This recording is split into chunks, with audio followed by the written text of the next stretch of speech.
사랑하는 성도 여러분, 예수님을 믿는 사람들이 더 많을까요? 아니면 믿지 않는 사람들이 더 많을까요? 믿지 않는 사람들이 더 많습니다. 보통 우리가 전도할 때 그런 소리를 많이 듣습니다. 하나님 보여주시면 내가 믿겠다고 확 때리고 싶죠. 그런 얘기 들으면 뭔가 물건도 아니어서 꺼내서 보여주면 좋겠는데 보여주면 믿겠다고 그러는데 보일 수가 없으니까 얼마나 답답해요.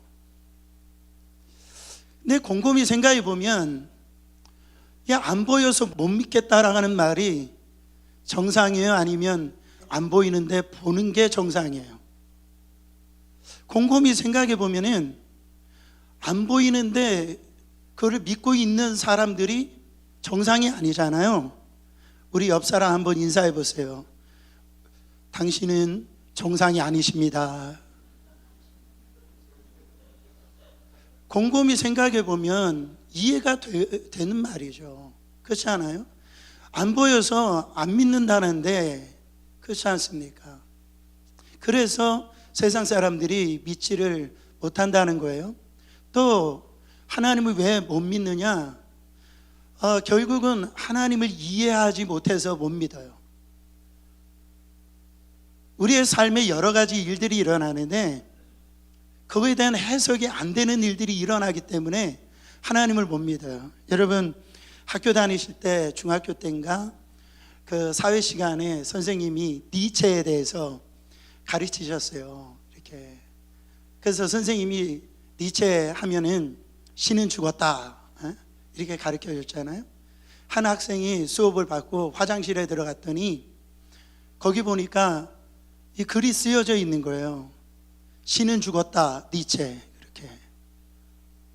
다음날 가보니까 그 화장실에 또 답글이 달려 있는 거예요. 니체 너 죽었다, 신. 근데 그 다음날 화장실에 가봤더니 거기 또 댓글이 달려 있는 거예요. 둘 다 죽었다, 청소 아줌마. 여러분, 니체가 신인 죽었다라고 얘기합니다. 그러면서 초월적인 자아에 대해서 얘기를 해요. 그러니까 이 말은 뭐냐면 지금 우리에게 절대로 필요한 것은 무능한 신이 아니라 슈퍼맨과 같은 어떤 초월적인 자아가 돼가지고 내가 열심히 일을 해서 열심히 공부해서 바로 이런 어떤 문제들을 이겨내는 거. 그래서 신이 필요 없다. 그래서 신은 죽었다 그렇게 선언해 버리는 거죠. 여러분 니체가 그냥 갑자기 어느 날 신을 죽었다라고 그렇게 얘기하는 게 아닙니다. 바로 니체가 깊은 고뇌와 가지고 있는 생각 속에서 결론 내린 그 답이 신은 죽었다라고 얘기를 하는 거예요. 그의 삶을 돌아보면 왜 이런 얘기를 했는지를 좀 이해가 됩니다. 이 니체는 보수적인 그 가정, 그러니까 이런 루터교 이 교회에서 바로 자기 아버지가 목사님이셨어요. 그러니까 보수적인 가정에서 이렇게 자랐는데 그 아버지가 자기 5살 때 아버지가 죽습니다. 목사님이 죽어요. 그리고 2년 후에 자기 동생이 죽습니다. 그때 어머니하고 자기 누나 이제 2명이 있었는데 이제 어렸을 때부터 가정에 자기가 있는 어떤 책임을 다 해야 돼서 어린 나이부터 그렇게 일을 해야 됐었고 또 그런 일을 겪다 보니까 그에게 가지고 있었던 자연스러운 생각이 뭐냐면 정말 하나님이 살아계실까? 정말 하나님이 나를 사랑하시는 건 맞는가? 이런 질문이 생겼을 거 아니겠어요? 그렇게 하면서 하나님 앞에 기도하였지만은 어떻게 돼요? 삶이 나아지질 않는 거예요. 더 어려워지는 거예요. 여전히 힘든 거예요. 그래서 결국 그가 내린 결론이 뭐냐면 지금 내게 필요한 것은 이런 무능한 신이 아니라 바로 내가 그렇게 죽어라 기도해도 응답이 없는 그 신이 아니라 내가 이런 초월적인 자아를 가지고 바로 내가 열심히 공부하고 일하고 그래가지고 내가 이 가정의 문제 해결하고 엄마를 잘 봉양하고 이 누나들을 내가 잘 살도록 만들 수 있어 라고 하는 이런 생각이 그 안에 결론으로 나오게 되어진 거라는 거죠. 여러분, 이게 니체만 그런 이야기를 할 수 있습니까? 우리의 삶 속에서도 이해되지 못하는 하나님을 우리가 경험할 때가 너무 많아요. 우리의 인생 한 걸음 한 걸음, 여러분 사실은 우리가 하나님의 섭리입니다 이렇게 고백하시잖아요. 할렐루야. 그래서 하나님 앞에 감사하시잖아요. 아니 그러면 우리의 삶을 열어주셔야 되잖아요. 근데 하나님이 꽝 닫아 주시는 그런 어떤 느낌을 받을 때가 참 많다고요. 그러면 우리가 우리의 인생 속에서 그런 거를 경험할 때, 아니 구하고 자꾸 두드리고 찾으면 열려주신다는 그 하나님이 그렇게 목이 터져라 기도하고 해도 아무런 응답이 없어요, 내게 침묵하세요, 그렇게 되어지면은 여러분 어떻습니까?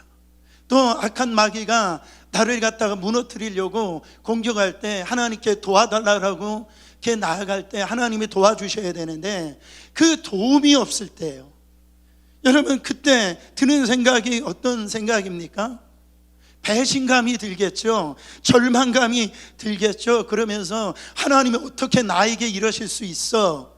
라고 하는 그런 어떤 마음을 품게 되더라는 거예요. 오늘 성경에 나오는 욥이 그랬습니다. 욥이 하루아침에 정말 10자녀가 하루아침에 죽게 되어지는 거예요. 그는 동방의 거부였습니다. 하루아침에 재산을 다 날려버린 거예요. 자기 아내도 자기를 저주하고 떠나가 버렸어요. 자기 몸은 고칠 수 없는 그 피부병이 지금 걸려 있는 거죠. 여러분 그때 성경이 욥을 뭐라고 했는지 보세요. 이게 굉장히 중요한데 욥기서 1장 1절 말씀 보세요.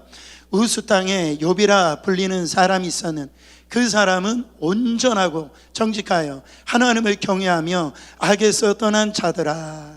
여러분 성경에서 만약에 우리를 이렇게 기록한다면, 누군가가 그 사람의 신앙을 갖다 이렇게 기억하고 있다고 한다면 얼마나 좋은 신앙이에요? 얼마나 멋있는 신앙입니까? 이 정도 되어지면 와, 욥은 정직한 사람이래요. 온전한 사람이래요. 그는 하나님을 경외하는 사람이고 죄를 안 짓는 그런 악에서 떠난 사람입니다. 여러분 이런 신앙 찾아보기 힘들잖아요. 그러면은 어떻게 해야 돼요? 정말 이 정도 되어지면 하나님이 복을 갖다가 쏟아 부어주셔야 되는 거 맞지 않습니까? 만약에 그렇지 않다고 한다면 지금 가지고 있는 이 복을 빼앗아 가시면 안 되죠. 근데 지금 좀 내버려 두시면 좋을 텐데 그렇게 주신 것도 다 거두어 가세요. 그러면서 말도 안 되어지는 고난이 찾아오는 거예요. 욥도요 이 하나님에 대해서 이해가 안 되는 거예요.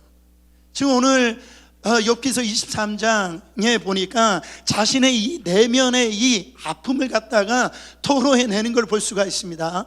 1절 2절 보세요. 욥이 대답하여 이르되 오늘도 내게 반항하는 마음과 근심이 있나니 내가 받는 재앙이 탄식보다 무거움이라. 이 고난으로 인하여서 욥에게 어떤 마음이 생겼다고요? 근심하는 마음이 생겼답니다. 잠을 못 이루는 거예요. 해석이 안 되니까, 이해가 안 되니까 그냥 근심에 사로잡힌 거예요. 나아가서 어떤 마음이 생겼어요? 반항하는 마음이 생겼다라고 얘기합니다. 여러분 반항하는 마음이 뭡니까? 하나님 어떻게 나한테 그러실 수 있어요? 내가 죄를 안 지으려고 자식 수마다 아침마다 예배 드렸던 나인데, 신앙생활 이렇게 정직하게 하나님을 경외했던 나한테 이러실 수가 있어요? 그런 마음이죠. 지금 욥에게 이런 마음이 있었어요. 그러면서 반항해요. 하나님 어디까지 나를 갖다가 인도하는지, 이 밑바닥까지 나를 갖다 내동쟁이 치는지 한번 보자, 이런 마음이 지금 욥에게 생긴 거예요. 저는요 이 반항하는 마음이 욥의 내면 상태를 잘 드러나고 있다고 생각합니다. 욥은 아픈데도 안 아픈 척 하질 않아요. 그리고 믿음이 없는데 믿음 있는 척 하지 않아요. 그냥 날 것 그대로, 있는 그대로 하나님 앞에 자기의 모습을 고합니다. 하나님, 나 죽고 싶어요. 하나님, 정말 나 하나님을 향해서 이런 불편한 마음이 있어요. 날 것 그대로 나 하나님 앞에 지금 화나 있다라는 거예요. 그렇게 그러면서 지금 이런 형편에 있는 것을 다 얘기를 하는 거예요. 그럼에도 불구하고 참 욥이 멋있는 게 뭐냐, 그런 환경인데, 그런 상황인데 지금 근심하고 반항하는 게 있는 게 아니에요. 그것만 있는 게 아니에요. 하나님을 찾았어요. 하나님을 찾았다라는 거예요. 3절 말씀 보세요. 내가 어찌하면 하나님을 발견하고 그의 처소에 나아가랴. 내가 어떻게 하면 하나님 만날 수 있을까? 어떻게 하면 하나님을 찾을 수 있을까? 그런 지금 찾고 또 찾고 있는 걸 볼 수가 있어요. 8절 말씀, 9절 말씀 같이 읽어보세요. 그런데 내가 앞으로 가도 그가 아니 계시고 뒤로 가도 보이지 아니하며 그가 왼쪽에서 일하시나 내가 만날 수 없고 그가 오른쪽으로 돌이키시나 배울 수가 없도다. 하나님 찾으려고 왼쪽으로 갔는데 거기에도 안 계시는 거예요. 오른쪽으로 갔는데 안 계시는 거예요. 그렇게 찾았는데도 만날 수가 없는 거예요. 나를 만나주지도 않는 거예요. 하나님이 안 계신 것처럼 그렇게 느껴진단 말이에요. 여러분, 그렇게 찾았는데 그때 하나님께서 욥에게 아무런 응답을 하시지 않습니다. 여러분, 이때 욥의 마음이 어땠을까요? 이제는 절망감이요, 배신감 이랬을 거예요. 그런데 그 후에 욥의 고백이 무엇이냐면 바로 10절입니다. 그러나 내가 가는 길을 그가 아시나니 그가 나를 단련하신 후에는 내가 정금같이 되어 나으리라. 내가 그렇게 하나님을 찾고 찾아도 만날 수도 없고 만나 주시지도 않지만, 기도해도 응답이 없지만, 그러나 내가 가는 길, 나는 모르지만 왜 하나님께서 이런 일을 하시는지를 모르시지만 바로 하나님은 다 아시니까 내가 단련된 다음에 바로 이 하나님이 나를 정금같이 나오게 하실 것이다, 이 고백을 하는 거예요. 이게 지금 무슨 이야기냐면 여전히 욥에게는 하나님은요 이해가 되지 않는 분이에요. 납득이 안 되는 분이에요. 그럼에도 불구하고 나 하나님 신뢰합니다. 어떤 상황 가운데 있다 하더라도 나 하나님 신뢰합니다. 이 신뢰의 끈 나 놓지 않을 것입니다. 이 고백을 하는 거예요. 결국은요 이 고백대로 하나님께서 합력하여 선을 이루시고 욥을 여러분 단련하신 후에 정금같이 나오게 하는 그런 인생으로 바꿔주신 줄 믿으시기를 축원합니다. 저는 오늘 여러분 이 고백이 여러분 안에 있기를 축원합니다. 저는 성경에 나오는 여러 가지 단어 중에 기묘하심이라는 단어가 저한테는 참 은혜가 될 때가 많아요. 어떤 하심? 기묘하심. 여러분 시편 139편에 보니까 시편 기자가 하나님이 인간을 창조하셨을 때에 이 창조의 솜씨를 기묘하다 이렇게 표현합니다. 시편 139편 14절에요 내가 주께 감사함은 나를 지으심이 심히 기묘하심이라 주께서 하시는 일이 기이함을 내 영혼이 잘 아나이다. 이거를 원어적으로 좀 가깝게 번역을 한다면 하나님이 인간을 창조하신 솜씨가 바로 인간의 능력으로는 능히 이해할 수 없다 이렇게 얘기합니다. 그러니까요 하나님의 이 창조적인 솜씨가 얼마나 대단한지 인간의 능력으로는 도무지 이해가 안 되는 신묘막측한 거예요. 여러분 이게 기묘하심이라네.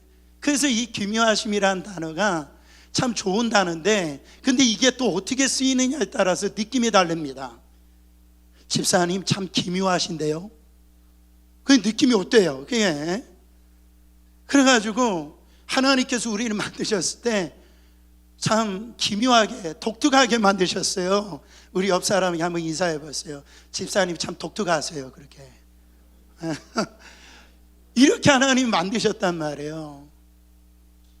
여러분, 우리를 만드신 하나님의 솜씨가 너무 기묘하신데, 성경은요 우리를 만드신 것만 기묘하신 것이 아니라 바로 하나님께서 우리 인생 속에서 행하시는 일도 기묘하시대요. 바로 14절 다시 한번 더 읽어보세요. 내가 주께 감사함은 나를 지으심이 심히 기묘하심이라 주께서 하시는 일이 기이함을 내 영혼이 잘 아나이다. 하나님이 우리의 삶 속에서 행하시는 일도 우리 인간의 능력으로 바로 증량할 수 없는 그 기이하심으로, 기묘하심으로 우리의 삶을 인도해 가신다라는. 여러분, 우리 고난 가운데 있을 때 왜 나의 삶에 이렇게 난장판 되었을까? 우리가 고난 다음에 자꾸 이유를 물어요. 그 이유를 찾는단 말이죠. 보세요. 왜 나에게 이런 고난이 찾아왔어? 이유가 뭘까? 도대체 그 이유를 찾으려고 해도 찾지를 못하는 거예요. 아무리 찾아 이해하려고 해도 이해가 안 되는 거예요. 왜냐하면 하나님의 생각이 우리의 생각과 다르기 때문에 그래요. 하나님의 생각을 어떻게 인간이 다 이해할 수 있어요? 그렇지 않습니까? 그러니까 어때요? 그냥 인간적인 생각으로 하면 절망이에요. 그래서 이해가 안 되니까 여러분, 이유를 찾다 보면은 자꾸 삶이 어그러지고요, 삶이 난장판이 되어지는 겁니다. 근데 욥이 이 고난이 찾아왔을 때 처음에 어떻게 했느냐? 욥도 그랬어요. 까닭을 찾았어요. 대체 내가 하나님 뭘 잘못했기에 이러시냐고, 나에게 왜 이런 불행이 주시느냐고. 도무지 그 까닭을 찾는데 까닭을 못 찾는 거예요. 또 욥의 친구들도 마찬가지입니다. 욥이 그런 고난을 당한다니까 욥의 친구들이 와서 그 이유를 그들도 찾아요. 네가 이걸 잘못했으니까 이렇게 고난을 받는 거지, 네가 죄를 지었으니까 이런 고통이 오는 거지. 그 이야기가요 37장까지 네가 맞아 내가 맞아, 이 싸움은 37장까지 지루하게 해요. 근데 이유를 찾아요? 못 찾아요? 못 찾는단 말이에요. 인생이 더 어그러지고 난장판이 되더라는 거예요. 사랑하는 성도 여러분, 우리 안에 고난이 찾아왔을 때에 우리가 거기에서 해야 된 건 뭐냐면 까닭을 찾는 게 아닙니다. 이유를 찾는 게 아니에요. 하나님을 신뢰하는 거예요. 하나님을 신뢰하는 거예요. 하나님, 이 고난 속에 우리의 생각과 하나님의 생각을 우리는 다 알 수 없겠지만 하나님이 분명한 뜻이 있을 거야. 뭔가 선하신 뜻이 있을 거야. 이거를 하나님을 신뢰한다라는 얘기예요. 이 훈련을 시키시는 거예요. 이스라엘 백성들이 가나안 40년을 하나님께서 인도하셨을 때 결국은 무슨 훈련을 시키신 거냐면 하나님이 신뢰하심 훈련을 시킨 거예요. 여러분, 하나님이 가라 그러면 가요. 하나님이 멈춰라 그러면 멈춰요. 낮에는 구름 기둥으로, 밤에는 불 기둥으로 그것만 따라가면 굶지 않고 다 살게 되더라는 거예요. 하나님이 이 하나님을 신뢰하는 이 훈련을 시키는 거예요. 하늘에서 이 만나를 내려주실 때 하나님 뭐라고 말씀하셨냐면 그날 것만 먹어라 그렇게 했어요. 근데 사람들이 자기들이 이틀 3일 칠 거를 갖다가 이 만나를 거둬들여요. 하나님 분명히 말씀하셨어요. 이틀 3일째 거둬들여 봐야 그거 다 썩어지고 냄새나서 못 먹는다. 근데 이스라엘 백성들이 이 3일치를 가지고 왔는데 결국은 어떻게 됩니까? 못 먹어요. 냄새 나가지고. 그 다음날 가서 또 그렇게 해보니까 또 그런 거예요. 그러면서 이스라엘 백성들이 어떤 생각을 갖게 되겠습니까? 아, 맞구나. 하나님을, 우리를 하루하루 하나님의 은혜로 우리를 먹여 살리시는구나.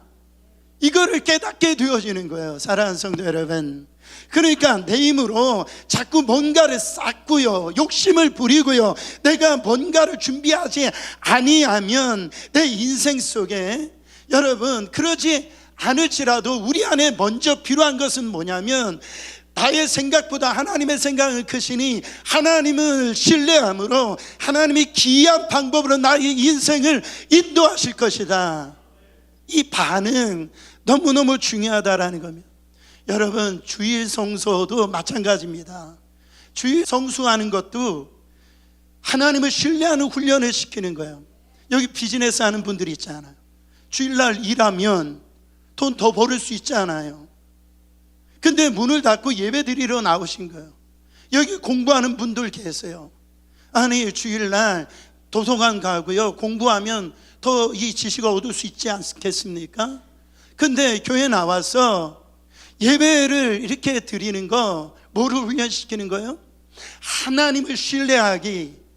그것이 되어지면 내가 너의 삶의 이틀치, 3일치, 일주일치 인생을 내가 다 책임져 줄 거야. 이 훈련입니다. 11조도 마찬가지예요. 저는 여러분들이 11조에 통과하시기를 바랍니다. 여러분, 우리의 인생의 주인이 누구냐라는 거예요. 성경은 물질이 주인이냐 하나님이 주인이냐, 이거를 시험하시는 거예요. 그래서 주님을 신뢰하기 훈련, 바로 나의 인생의 이 주인은 우리 하나님이십니다. 그래서 물질을 의지하지 아니하고 10대 10은 다 하나님 건데 그 하나만을 나에게 드리면 내가 인생을, 너의 인생을 책임져 줄 거라고 하는 이 훈련을 시키시는 거란 말이에요. 사랑하는 성도 여러분, 다윗이 이렇게 고백합니다. 여호와는 나의 목자시니 그 다음에 내게 부족함이 없으리로다. 할렐루야. 여러분, 다윗이 뭐라고 얘기합니까? 여호와는 나의 목자다, 이렇게 얘기해요. 양은요, 목자만 따라가면 살 수 있는 겁니다. 목자의 말대로 움직이면 먹을 거 먹고 그의 삶에 부족함이 없이 사는 거예요. 그때 어떤 일이 벌어지니까? 2절 말씀, 그가 나를 푸른 풀밭에 누이시며 실만한 물가로 인도하시는도다. 내 영혼을 소생시키시고 자기 이름을 위하여 의의 길로 인도하시는도다. 여러분, 그러므로 신앙은 능동태가 아니라 수동태다. 신앙은 뭐라고요? 신앙은 능동태가 아니라 수동태다. 이 말이 뭡니까? 내가 그냥 그날 나의 생각과 나의 지식으로 어떤 계획을 세워서 나의 인생을 갖다 따라가는 것이 아니라 바로 하나님이 이끄시는 대로, 하나님의 그 말씀대로 내가 거기에 믿음으로 반응하고 나가는 삶, 하나님이 나의 인생을 인도하시는 대로 나가는 삶, 여러분, 그게 신앙생활이라는 거예요. 나는 가고 싶지 않아요. 내가 원하는 대로 가고 싶어요. 나는 내 뜻대로 살고 싶어요. 근데 하나님의 뜻이 있어요. 하나님이 명령하신 그 길이 있어요. 그렇게 이끄시는 대로 따라가는 삶, 그게 여러분 이스라엘 백성에게 훈련시켰던 모습이라고요. 여러분, 우리의 인생 속에 큰 도전이 되는 건 뭐냐면, 도전이 이해되지 않는 일들이 벌어져요. 어떻게 하나님이 이럴 수 있냐고. 그때 드는 생각이 뭐예요? 하나님이 없는 것처럼 보이고, 하나님이 나를 버리신 것처럼 보이고, 하나님이 무능력한 것처럼 보여요. 이때 필요한 게 뭔지 아세요? 이해할 수 없는 그 하나님 앞에 이해할 수 없는 믿음의 고백이 필요한 거예요. 그 믿음이 필요한 거예요. 이해할 수 없는 상황에서 이해할 수 없는 믿음. 집사님, 나 같으면 그 어려움 속에서 나는 살 수가 없어. 근데 집사님, 어떻게 하나님을 찬양해? 어떻게 하나님 앞에 예배 드려? 이해할 수 없는 그 믿음에 그런 성도들을 보면 제가 막 감동해서 자빠져 넘어질 것 같아요. 이해할 수 없는 믿음, 상식적인 믿음 말고, 이런 어떤 우리 안에 지식적인 믿음 말고, 사랑하는 성도 여러분, 그 믿음 속에서 하나님이 역사하신다라는 거예요. 그 믿음 속에서 우리의 삶을 바꾸시고 인도하신다라는 겁니다. 사랑하는 성도 여러분, 나는 끝까지 주님을 신뢰합니다. 이 고백이 여러분 안에 있기를 원합니다. 욥이 그랬다고요. 내가 가는 길 이해 못하고 알지 못할지라도 바로 그가 나를 단련하신 후에 나를 정금같이 나오게 하실 것이다. 또 한 가지, 그런가 하면 우리가 영적으로 건강하면 고난도 축복이 되어진다, 이 말이에요. 고난을 통해서 내가 순금으로 정금으로 변화되기 때문에 그렇습니다. 우리가 흔히들 그런 얘기를 합니다. 아픈 만큼 성숙해진다. 그리고 고난은 변장된 축복이다. 그런 얘기를 하는데 사실은요, 여러분, 이게 아무에게나 이렇게 되는 게 아니에요. 아무에게나 이런 믿음의 선순환이 일어나는 게 아닙니다. 여러분, 고난이 만만합니까? 여러분, 고난 무섭지 않아요? 그렇잖아요. 고난 때문에 예수님 떠난 사람들이 많아요. 신약 성경 대부분 서신서인데요, 바울 서신서나 여러분이 읽어보세요. 그 초대교회 성도들이 그렇게 성령 받고 믿음이 그렇게 좋았는데 어떤 게 찾아옵니까? 고난이 찾아오는 거예요. 그때 이 초대교회 성도들이 배교가 일어났어요. 배교가. 그런 고난이 올 때 하나님을 갖다가 떠난 일이 생겼다, 믿음을 저버리는 일이 생겼다라는 거예요. 교회들마다. 고난 만만한 게 아닙니다. 여러분, 그러나 이 고난 속에서 무너지는 사람도 있고 한순간에 와장창 그냥 인생이 여러분 깨질 수 있는데, 그러나 그거 고난을 이길 뭐만 있으면, 힘이 있으면 그 고난을 통해서 성숙해져요. 믿음이 단단해져요. 현대의학에서 그런 얘기를 합니다. 옛날에는 이 심장병, 중풍병, 암 같은 그 병 있잖아요. 이 병은 나이 들으신 분들만, 한 65세 이상 되신 분들만 이 병에 걸렸대요. 그래서 그 병을 노인병이다 그렇게 얘기했어요. 근데 시간이 흘렀어요. 이 40대 중반 젊은 사람들에게 심장병이 생기고 중풍이 생기고 그 암이 생기는 거예요. 그래서 이제는 그거를 노인병이라고 못하니까 성인병이다 말로 이렇게 바꾼 거예요. 근데 놀랍게도 이 병이 이제는 어린 아이들한테도 나타난다라는 거예요. 아이들한테도 심장병이 있고 중풍이 생기고 암이 생기더라는 거예요. 그래가지고 이 병명을 이제는 노인병, 성인병 안 되니까 현대병이다 이렇게 얘기를 해요. 근데 보세요, 저도 어렸을 때만 해도 아이들이 암 걸렸다라는 소리 잘 못 들었어요. 그렇잖아요. 우리 권사님들 많이 못 들었잖아요. 근데 요즘에는 이 소아암 병동에 가보면은 여러분, 암에 걸린 아이들이 너무 많습니다. 그때 이 소아병에 이 의사들이 하는 말이, 왜 이런 현상이 왔느냐, 결국은 이런 거랍니다.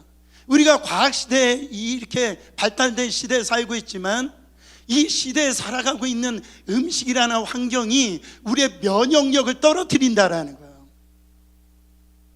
그래서 이 면역력이 약해지니까 이 아이들에게도 이런 병들이 생기게 되어지더라, 그런 말입니다. 여러분, 그러면 우리가 이런 질병을 고칠 수 있기 위해서 그냥 피해 다녀요? 그냥? 아니면 진공 상태로 만들어 버립니까? 여러분, 그렇지 않죠. 못 피해 다니지 않아요. 지금 여러분, 지금 예배실 안에 여기 감기 바이러스가 많은 거 아세요? 이 병균이 이 안에 많이 있다고요. 근데 이 나쁜 병균이 있는데 어떤 사람에게는 이 질병이 나에게 영향력을 끼치고 어떤 사람은 이 바이러스가 나한테 영향력을 끼치지 않아요. 어떤 사람에게는 이 바이러스를 이길 수 있는 면역력이 있는 거예요. 근데 어떤 사람에게는 이 면역력이 없는 거예요. 그래서 중환자실에 들어갈 때 그 중환자실 안에 있는 그 환자가 면역력이 약하니까 들어갈 때 걸쳐야 될 게 많이 있지 않습니까? 사랑하는 성도 여러분, 영적으로도 마찬가지예요. 고난은 성도들에게 있어서 필수입니다. 누구든지 예수 믿기로 작정한 이상은 고난이 와요. 어떤 형태로 고난이 오냐면 죄를 지어서 오는 고난도 있고, 그 다음에 하나님께서 우리의 믿음을 연단, 성숙시키기 위해서 주신 그 테스트도 있고요. 마귀가 가만히 있습니까? 우리 믿음의 생활을 갖다가 유혹하는 그런 고난이 우리 안에 올 때가 있다라는 거예요. 그러면은 성경에서 그런 영적인 공격이 있는데 성경 말씀에 너 그 고난 피해 다녀라, 이렇게 걸리지 말아라, 꽁꽁 숨어라, 이렇게 얘기합니까? 여러분, 성경에서는요 담대하래요. 두려워하지 말으래요. 싸워서 이기래요. 주님이 말씀하세요. 여러분, 무장해서 영적 투구와 갑옷을 입고요 싸워서 이기라고 얘기합니다. 왜? 내가 영적으로 강하면 그거를 이길 수 있다라는 거죠. 두려워하지 않을 수가 있다라는 겁니다. 내가 약하면 작은 공격에도요 무너지게 되어집니다. 작은 아픔에도 무너지게 되어져요. 저는 지금 이 한국 교회나 이미 교회나 마찬가지예요. 영적인 노인병 걸린 분들이 너무 많아요. 제가 볼 때는 기도의 힘을 잃어버리고, 여러분, 믿음의 야성, 복음의 야성을 너무나 잃어버렸어요. 그래가지고 시험을 얼마나 잘 드는지 몰라요. 시험에 얼마나 잘 빠지는지 몰라요.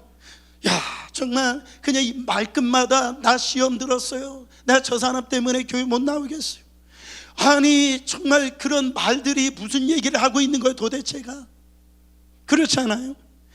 이제 처음 예수 믿는 사람이야 그럴 수 있죠. 믿음이 약하니까. 근데 제가 말씀드리잖아요. 교회라고 하는 것은 죄인들이 오는 곳이에요. 그래서 교회 안에는 이상한 사람들이 많아요. 도무지 나의 상식에 떠난 사람들이 많이 있다라는 거예요, 여러분. 근데 그걸 가지고 그냥 넘어가면 되지. 그것 때문에 시험 들어가가지고요 그냥 고통 속에 있는 생활을 하는 분들이 있어요.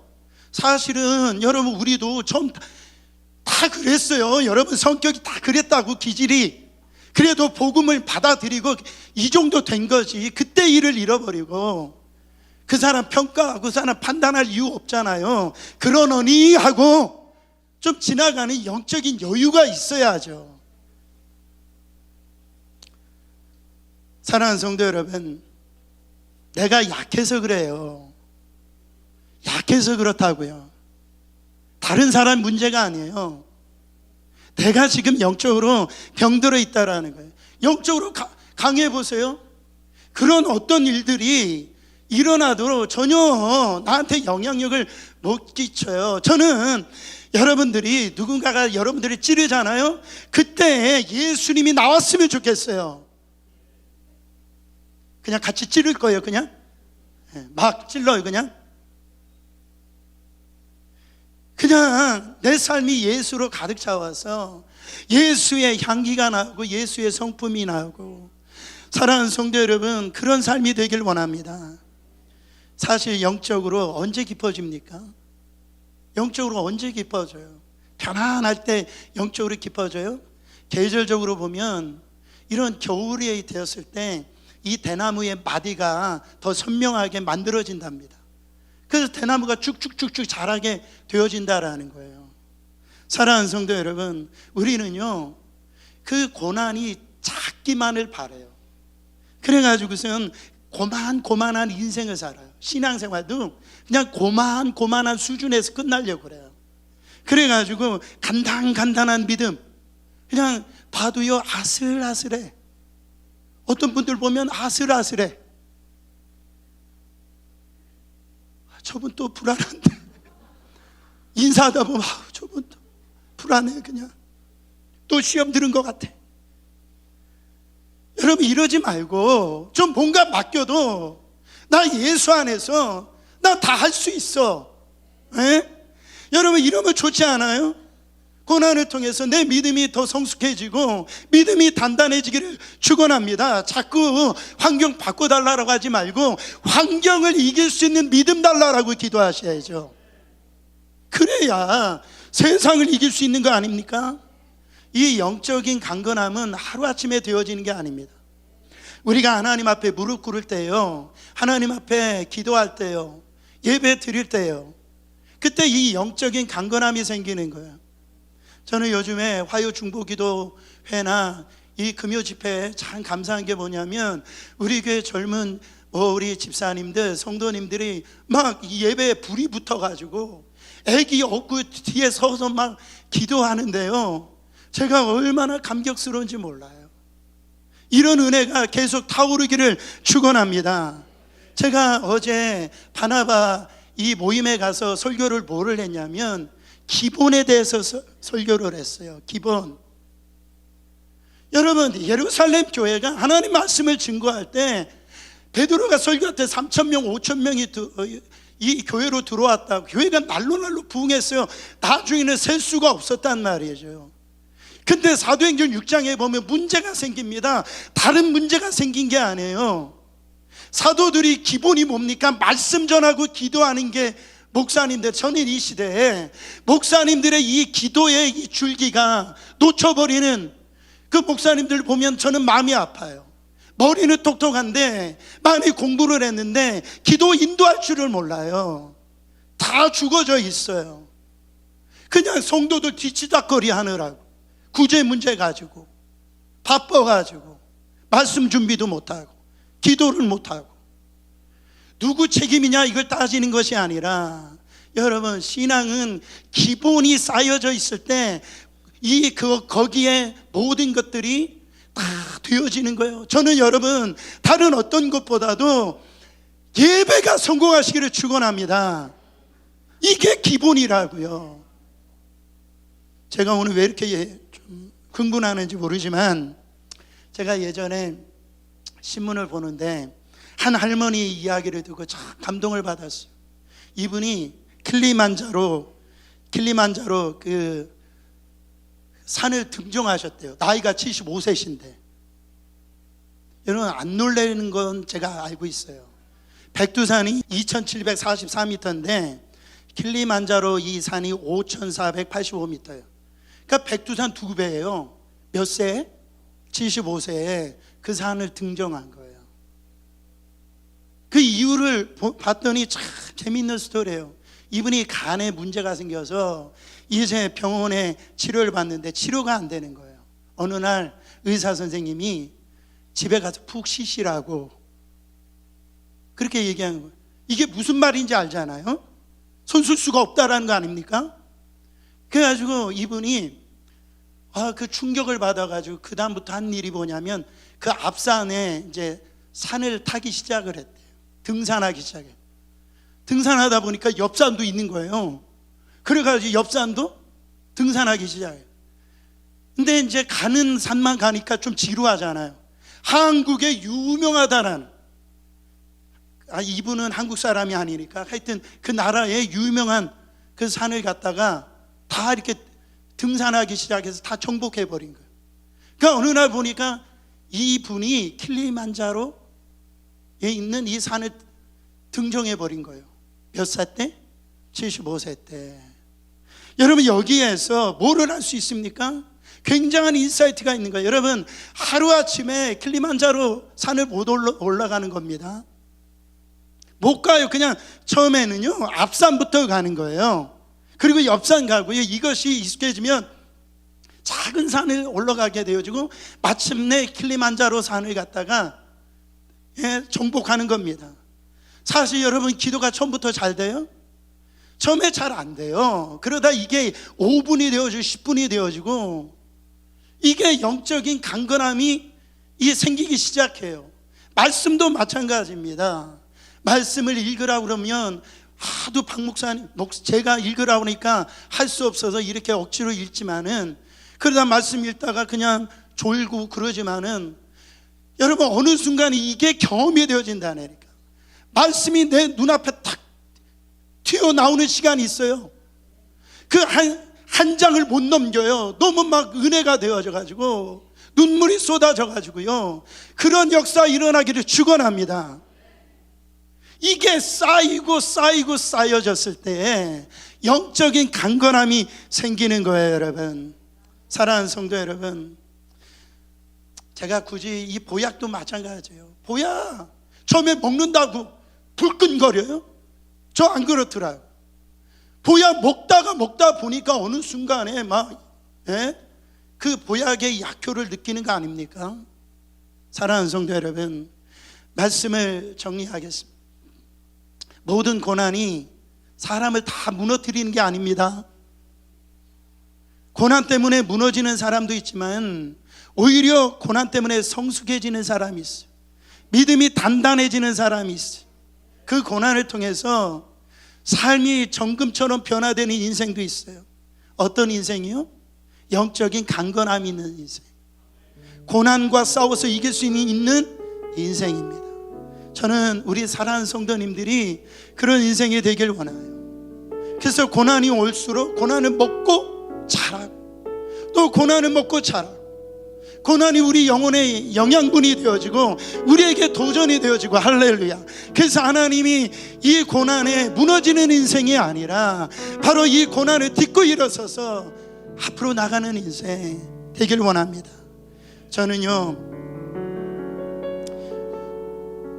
우리는 내일 다 알 수가 없어요. 내일 무슨 일이 일어날지 누가 알 수 있는 게 어디 있어요. 그러나 그 길을 우리가 기대하는 건 뭡니까? 하나님을 신뢰하기 때문에 그래요. 하나님의 선하심을 우리가 믿기 때문에 그래요. 오늘 고난이 있지만 내일 하나님이 나의 삶을 인도하실 거라고 하네요. 우리 하나님의 이 신실하심, 끝까지 주님을 신뢰하셔서 고난의 길을 넘어 정금같이 나오는 저와 여러분 되시기를 축원합니다.